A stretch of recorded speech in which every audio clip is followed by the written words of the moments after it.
Ce sujet de l'innovation et de la diversification, on l'a évoqué lors des matinales de l'économie en donnant un coup de projecteur à Yannick Silva, le fondateur de N-Concept qui a créé chez lui Yanox. C'est un petit crochet multi-usage 100% made in France, celui qui évoluait dans le domaine du numérique, de l'événementiel. C'est totalement réinventé à l'occasion du premier confinement. On l'a reçu dans les matinales de l'économie, autre taille d'entreprise et tout autre secteur d'activité. SPM, une société pyrénéenne de métallurgie qui est une scope. C'est Pascal Gentil qui était notre invité. Il est revenu sur la création de la SPM il y a 60 ans et la façon dont elle s'est diversifiée pour se spécialiser dans la fabrication de joints pour les centrales nucléaires. Et là, nous allons recevoir aujourd'hui notre dirigeant d'entreprise pour qui le mot diversification a une signification tout à fait particulière. Il s'agit de Lionel Ota, qui est co-gérant de l'entreprise qui est passée du Béarn à Paris, qui est basée en Béarn à l'origine et à Paris et puis bien ailleurs.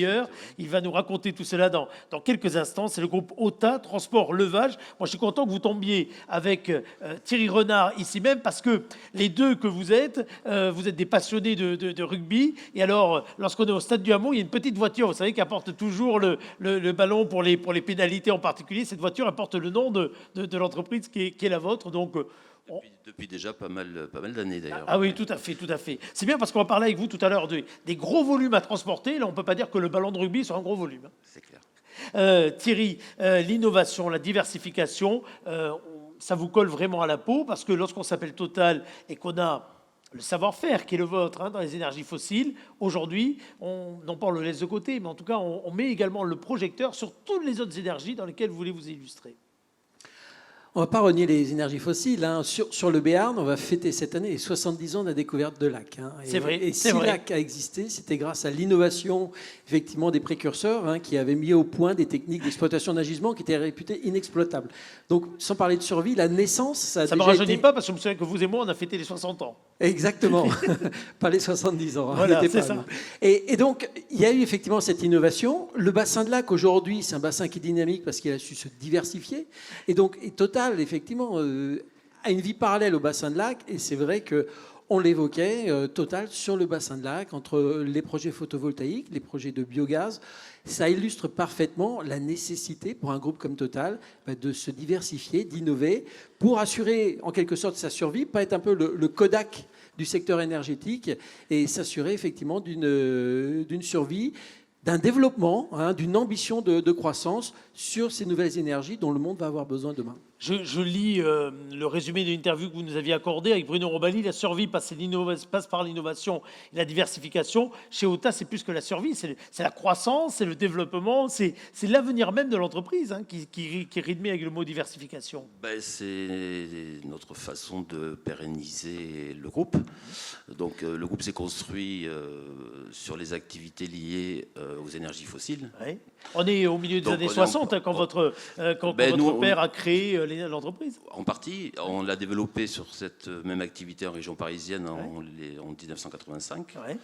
Donc on s'est doté de moyens matériels pour répondre à ces activités en levage, en grue mobile de grande capacité, en moyens de transport adaptés pour faire des mouvements d'appareils de forage, pour répondre à toute la partie logistique liée à ces activités.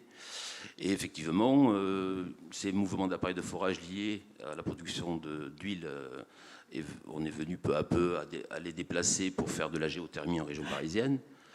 Donc qui est déjà en partie sur la transition énergétique. Et ça on remonte à cette période, c'était déjà les années 90. Et puis on a toujours été attentif à l'évolution des marchés, parce que sur les investissements sur lesquels nous sommes, on se doit aussi d'être regardant sur au moins minimum 10 ans. Et on a donc toujours été, pour ce qui me concerne, très attentif à ces évolutions. Donc la transition énergétique se présente à nous aujourd'hui, avec des opportunités notamment sur l'éolien, sur la biomasse, sur bien d'autres activités sur lesquelles nous avons souhaité nous positionner. Et l'éolien, aujourd'hui, on a démarré il y a déjà 10 ans sur les activités éoliennes, notamment en maintenance.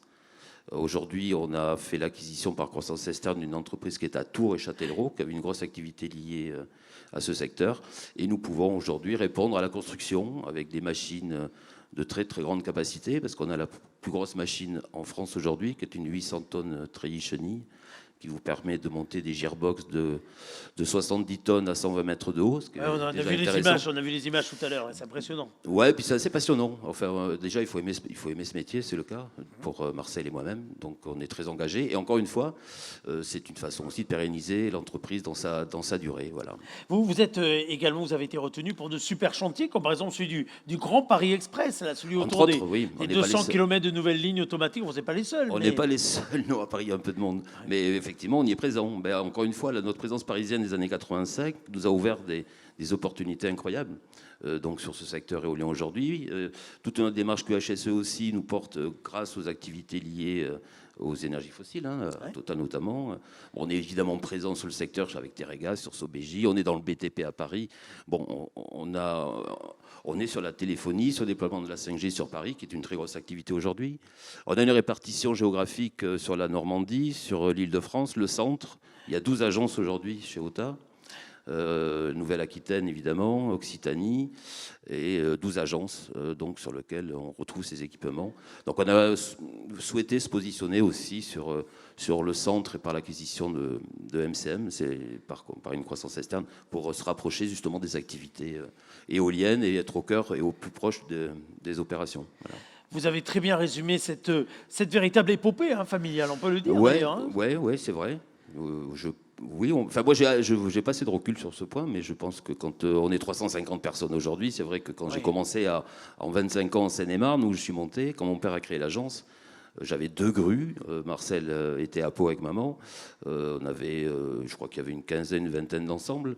Le parcours, effectivement, est plutôt sympathique. Bon, voilà. Mais bon, encore une fois, ce qui nous fait avancer, c'est une volonté de pérenniser l'entreprise et la projeter dans le temps et la durée. C'est tout. Ma toute dernière question, C'est qu'est-ce pas que vous autre avez été chose. le plus fier de transporter ou d'élever au cours de ces années? Est-ce qu'il y a un moment où vous passez, vous savez, devant telle éolienne, devant tel Il y a parc, il y a il y a plusieurs quelque chose qui choses. vous a... Les éoliennes, ouais, c'est vrai, quand on fait des pales de 60 mètres, c'est des beaux transports quand même. Il y a Ouais, des c'est vidéos clair. qui tournent là-dessus. Quand on a fait le Fokker à Pau qui s'était craché aussi, c'est des souvenirs, ce qui Ouais. était plutôt malheureux. Oui. On travaillait aussi avec Tarmac sur Tarbes, sur des démantèlements qui sont importants. On a déplacé des A380 aussi. On fait, c'est des belles opérations.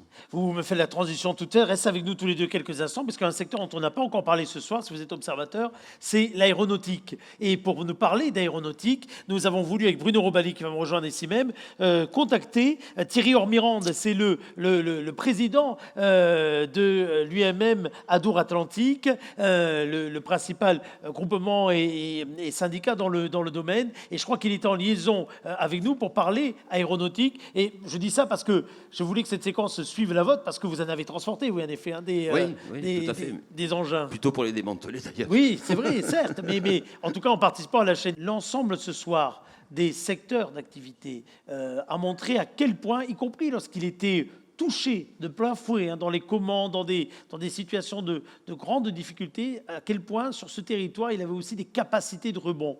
Lorsqu'on s'appelle Total, ça vous impressionne, entre guillemets, cette énergie, ce capital humain qu'on a au niveau de l'entrepreneuriat sur ce territoire? Je dirais que pour tout le monde, non seulement c'est rassurant, mais c'est motivant, effectivement, de voir la dynamique, que ce soit au sein des grands groupes ou des TPI, pour faire face aux difficultés, et voir ces difficultés comme des opportunités. Je pense que c'est ça qui m'a frappé ce soir, et je pense que ça a frappé beaucoup de monde. C'est effectivement de se dire, OK, on vit des temps difficiles, mais ça va nous ouvrir des opportunités. Allons-y, retroussons-nous les manches, et demain sera mieux qu'hier.